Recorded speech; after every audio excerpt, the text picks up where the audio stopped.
اب دیکھیے کہ ایک بہت سرمایہ دار بڑا شخص ہے اور اس کی بیٹی کی شادی ہو رہی ہے، تو جو کچھ ہو رہا ہے اس کو دیکھنے والے ہو سکتا ہے اس کا کوئی باورچی ہو غریب،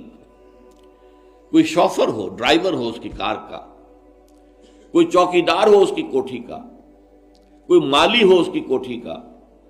اور ان لوگوں میں سے کسی کے ہاں ہو سکتا ہے کہ بیٹی جو ہے بوڑھی ہو رہی ہو اور اس کے ہاتھ پیلے نہیں ہو سکتے، جو معاشرے میں کم سے کم جو تقاضے پیدا کر دیے گئے ہیں شادی کے لیے وہ بھی پورے کرنے کے لیے اس کے پاس پیسہ نہیں ہے۔ اب یہ سارا جو وہ دیکھے گا ریل پیل دولت کی، اور جو یہاں پر دولت لٹائی جا رہی ہے، تو اس کا نتیجہ کیا ہوگا؟ اس کے دل میں شدید احساس محرومی پیدا ہوگا، ہیوز اور ہیو ناٹس کا ایک شعور اور احساس اور ادراک پیدا ہو جائے گا۔